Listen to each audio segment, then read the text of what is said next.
14-vuotias porilainen Anton Lemmetty oli juuri jäänyt kesälomalle. Lomalla hän oli ystävien kanssa ja teki musiikkia, joka oli hänen intohimonsa. Pinnan alla tapahtui kuitenkin jotain, jonka taustoista ei kukaan vielä tänä päivänäkään tiedä. Odotuksia täynnä ollut kesä katkesi, kun Anton teki itsemurhan.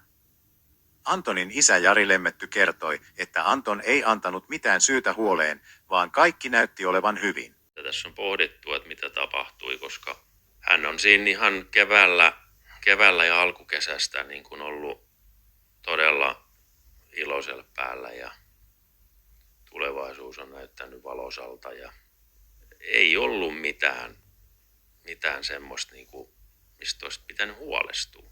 Kaikki oli olevinaan hyvin. Mutta kaikki ei kuitenkaan ollut hyvin. Anton aloitti räppäämisen hänen ollessa 9-vuotias imitoimalla muita artisteja. 11 vuoden ikäisenä syntyi oma kappale. Antonin ystäväpiiri alkoi täyttymään samanhenkisestä porukasta. Yksi heistä on samanikäinen Onni Siroos, joka halusi tuottaa musiikkia. Se oli tosi niinku räikeä, silleen tosi iloisen oloinen ja heittää tosi paljon niinku hauskaa läppää ja pystytään tekee tosi paljon kaikkea vähän tyhmääkin, mutta hauskaa silleen, Anton oli silleen tosi niinku kannustava myös muita kohtaan, että jos joku halusi niinku kokeilla jotain uutta, niin Anton oli ihan todellakin messissä niinku tukemassa ja oli silleen, että joo todellakin koitat ja semmoinen tosi niinku iloinen ja mukava ihminen ja tuli kaikkien kanssa silleen toimeen ainakin omasta näkökulmasta.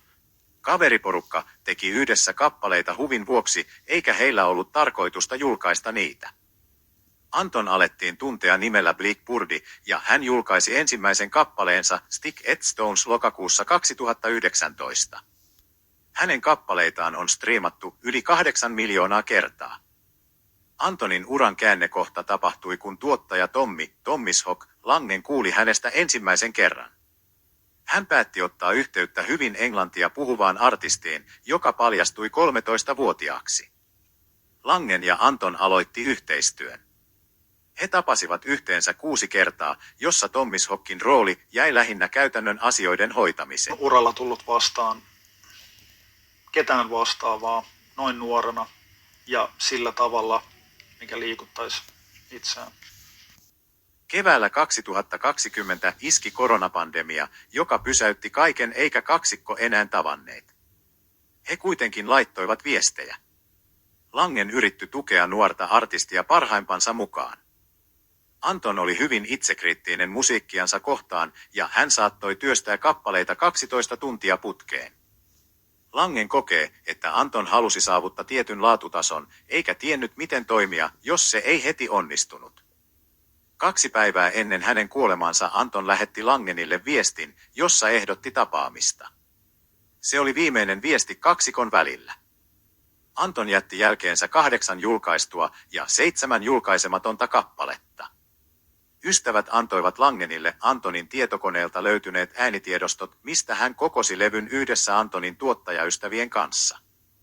Levyyn ei ole lisätty mitään, vaan on se Antonin itse tekemä, joka vain kasattiin, Langen toteaa. Levyn kappaleet ovat ajoittain teemaltaan synkkiä. Anton ei antanut aihetta huolelle, eikä kukaan tiedä miksi hän otti oman henkensä. Anton on vaikuttanut ulospäin aina positiiviselta. Antonin isä sanoo, että itsemurhaa on vaikea ymmärtää, mutta on hyväksynyt sen, että Anton teki oman tahtonsa mukaan. Anton Lemmetty on haudattu hänen isänsä kotikaupunkiin Raumalle. Hänen hautakiveeseen on kaiverettu hänen kappaleidensa nimet niiden julkaisujärjestyksessä. Levyn viimeinen kappale Heavy Rain soi hänen hautajaissaan. Kappaleet on Jari Lemmetylle surutyötä, sillä ne tuovat hänen ääntään esille. Se on niin kuin toisi pikkusen palan Antonia takaisin.